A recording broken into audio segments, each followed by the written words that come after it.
ocasión le toca el turno a Raciel Pichardo. 3 minutos. Sí. Buenas tardes. Bueno, voy a presentar mi avance de trimestre de tesis doctoral y prácticamente la estimación de riesgo de la Bolsa Mexicana de Valores, medición de múltiples eventos bajo el índice de precios y cotizaciones en un periodo de 2014 a 2022. La idea central de este trabajo parte de que no se quiere conocer o no se quiere pronosticar cuál será la próxima crisis, como tal vez otros modelos otros trabajos lo plantean, sino prácticamente hacerse la pregunta hasta qué cierto punto los modelos de la gestión de riesgo pues son válidos en situaciones donde hay crisis. Y para responder a esta pregunta, pues se va a analizar una serie de conjuntos de modelos para poder determinar cuáles adoptan a situaciones de alta volatilidad y cuáles no. Y además se toma o se parte de la idea de las métricas utilizadas, recomendadas por el Comité Basilea, los cuales son el valor en riesgo y el éxito esperado. Y aún más con Basilea 4, que en el 2019 ya recomienda que se evalúen estas dos medidas bajo escenarios estresados como la crisis 2007. El avance de este trimestre se realizó sobre un apartado. Primero, poner la importancia sobre por qué el estudio del IPC, si bien ya se había justificado por qué el estudio sobre el riesgo, sobre la parte financiera, en esta parte se trató de colocar por qué el estudio sobre el índice. Y se parte prácticamente sobre una estructura de para qué sirven los índices. También se coloca cómo se miden, cómo se estima, y específicamente sobre el IPC. También se pone ahí el cálculo y de no cumplir con los requisitos, se hace un rebalanceo y entonces se van actualizando las emisoras que están enlistadas en este índice. Y se colocan prácticamente 4 puntos del por qué es la importancia de este índice, y todo rodea la idea principal sobre que el índice mexicano prácticamente nos va a ayudar a tener un comportamiento sobre el mercado y poder determinar, los agentes van a poder determinar si va a ser una buena inversión o no. Esto pues se puede utilizar en la construcción de portafolios, replicar o utilizar las acciones más volátiles o más bursátiles, que serían las que conforman el IPC, y también puede utilizar el IPC para calcular el riesgo de mercado, conocido como beta, y además pues también se puede hacer el uso de fondos indexados o los ETFs en realidad. Entonces estos se convierten en inversiones pasivas. El desarrollo de este trimestre también partió sobre el borrador del capítulo 2 y es sobre las nuevas medidas de riesgo y algunas técnicas de aprendizaje. Los últimos 2 puntos son los que están por concluirse, ya que hay que adaptar el aprendizaje para el valor en riesgo y el éxito esperado, y además pues hay que combinarlos, ya que en el primer punto de 2.1 se trata de colocar un método, un modelo de poder incorporar varios modelos para poder tener un análisis un poco más rápido. En el primer punto se ponen sobre los nuevos enfoques de medidas de riesgos, y aquí parte de algo que se dejó en el capítulo 1 sobre que las medidas de riesgo hay 2 formas de calcularlas, o 2 se parten de 2 métodos, sería el paramétrico y el no paramétrico. El paramétrico es el que se suele usar, ya que puedes utilizar gran cantidad de datos, pero aquí lo importante es que es cuestionado porque somete a la serie a una hipótesis de distribución. Es decir, dice que la serie se debe comportar a una distribución normal, a una t-square. Entonces, esa es la crítica que se le hace, porque puede tener errores de una mala especificación sobre la distribución. Mientras que la parte no paramétrica ya rompe esta hipótesis sobre un enfoque de distribución, pero lo que tiene de inconveniente es que solamente es para datos cortos, prácticamente su análisis es para 252 datos, que sería un año bursátil en el mercado. Y se ponen algunos ejemplos de cómo se han tratado de solucionar estos inconvenientes. Por ejemplo, se pone un trabajo de junio de 2003 sobre que hace una combinación de estos modelos haciendo un semiparamétrico, utiliza un GAC, pero también utiliza distribución de Pareto generalizada, ya que se utiliza para poder tener un análisis de distribución en valores extremos. También se coloca un trabajo de Everett que introduce ya una noción de robustez, y aquí hace algo muy interesante, ya que dice que solo las medidas de riesgo coherente, y en el capítulo 1 se menciona cuáles son estas medidas, que solamente es el déficit esperado. Estas sí son robustas a una agregación sobre el riesgo, y son las que él recomienda que se haga una agregación de riesgos sobre estos métodos. En un trabajo de Siege en 2021, él ya construye medidas de riesgo, pero incorpora modificaciones de ajuste sobre estas mismas medidas, y además las nombra como escenarios, crea diferentes escenarios para una sola medida.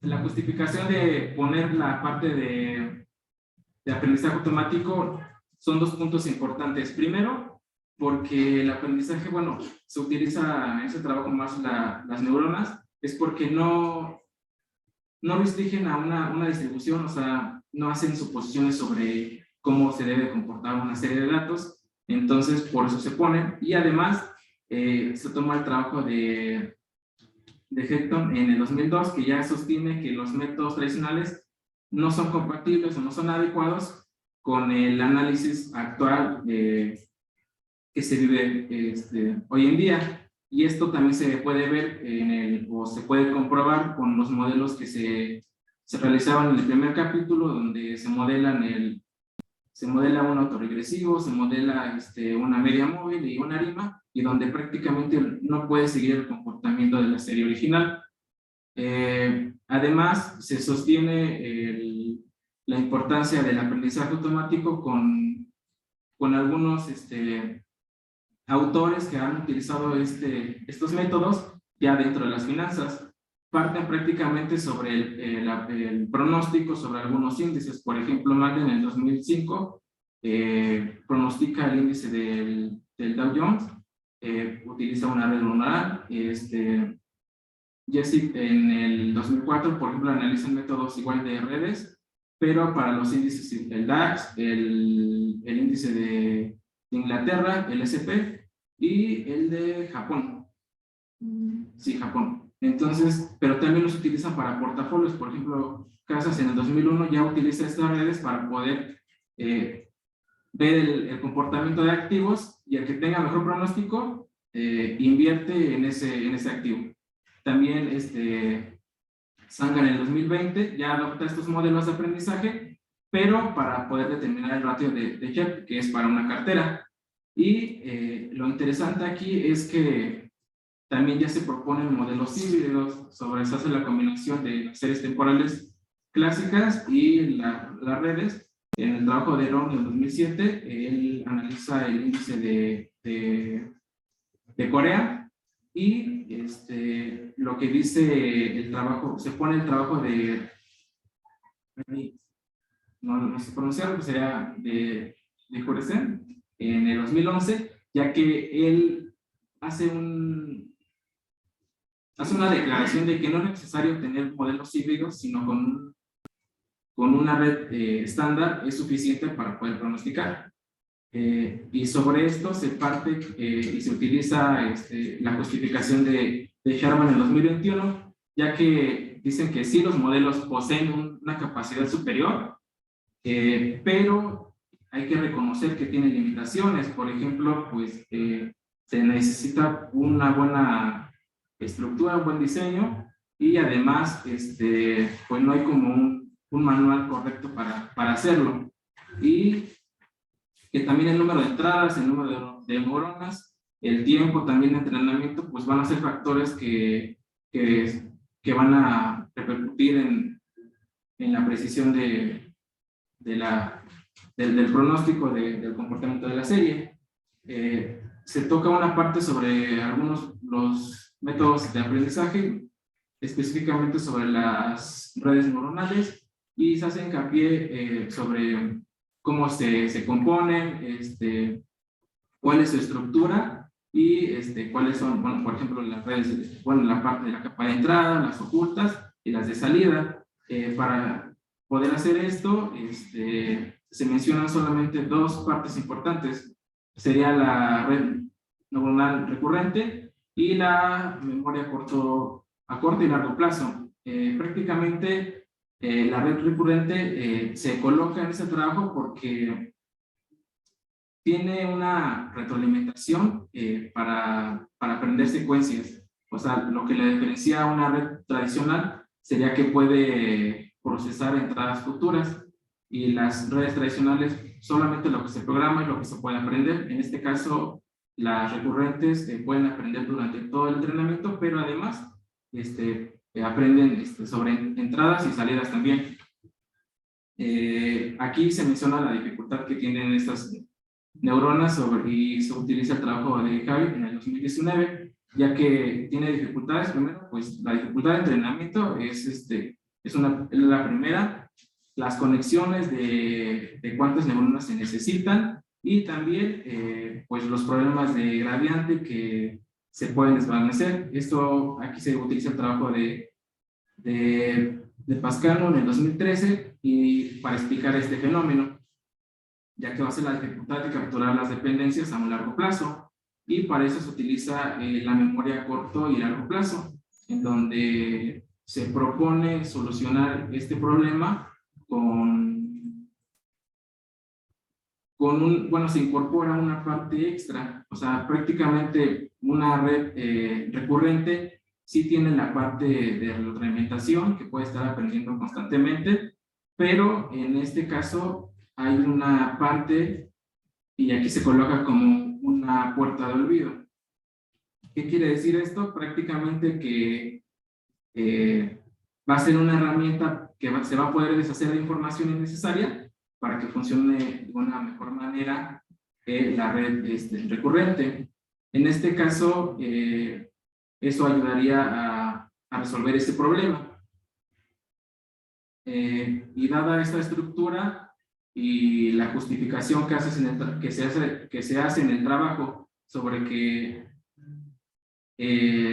las redes tienen una característica de que no siguen una distribución, podrían ser utilizadas para poder construir un modelo semiparamétrico donde mejore estas medidas de riesgo. Pero para ello primero se hace pues un análisis de cómo se podría comportar o cuáles son las predicciones que dan este tipo de métodos.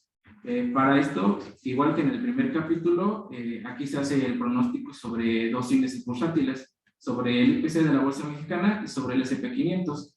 En este caso solamente se hace de un periodo de casi un año, y prácticamente los resultados que arrojan son los siguientes. Prácticamente la red recurrente, si bien mejora el pronóstico en el comportamiento de los dos índices, del IPC y del S&P 500, lo que no logra capturar son los valores extremos.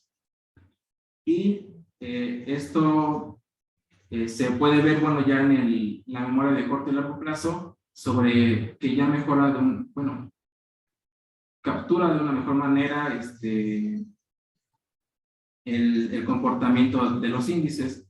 Y esto es lo que se pone en la siguiente lámina. Prácticamente en la gráfica 2.2, que era la recurrente, la predicción pues sí es correcta y de una mejor manera que los modelos tradicionales que se manejaron en el primer capítulo, pero pues no captura los valores de alta volatilidad. Y en el de la memoria a corto y largo plazo, sí pues supera prácticamente el pronóstico de la red recurrente, pero pues igual no ajusta tanto los valores extremos, pero sí se adapta un poco mejor. Y prácticamente en esto consistió el avance de ese trimestre. Eso sería todo. Muchas gracias. Muchísimas gracias.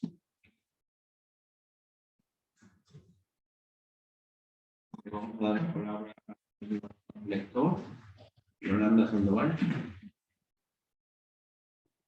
Buenas tardes. Bueno, el tema de complejidad de aquí del compañero Raciel solo se menciona o se aborda en los siguientes capítulos con mayor profundidad, y sería muy importante, aparte de dicho tema de sistemas de finanzas bursátiles, incorporarlo debido al tema que se acabó de exponer sobre redes neuronales recurrentes, debido a que es parte importante de los sistemas complejos este tema. En el estado del arte, especificar con detalle a los autores, sobre todo cuando se utiliza conceptos de formalización. Se pierde el contexto del estado del arte con opiniones propias y ser más específicos en el manejo de las formas. También, pertinencia de que los modelos ASH y GASH se revisen hasta que se realicen la parte metodológica de la tesis. Al momento de estar utilizando las redes neuronales recurrentes, se especifica, pero no tiene un porqué como tal. Y es muy importante establecerlo, y sobre todo porque es a base del tiempo. Y sobre todo como la capa oculta, y al estar creando o logrando el algoritmo que tiene adentro todas esas situaciones de análisis dentro de las finanzas bursátiles. Y también un punto importante es resaltar que las redes neuronales recurrentes utilizan más que nada un tratamiento como es hacia atrás, que es de la entrada y salida, pero son dos entradas y vuelve a salir y lo retoma. Por eso lo mencionan así como hacia atrás. Eso sería el análisis como lector estudiante. Muchas gracias. Lector explicado es Morales Paso, pero no está presente. Si alguien quiere hacer un comentario, es el momento.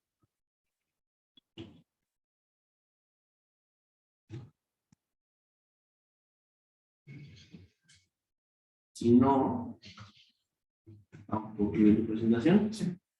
Y vamos a esperar a que nos envíen sus comentarios. Muchas gracias. Continuamos a las 3:30.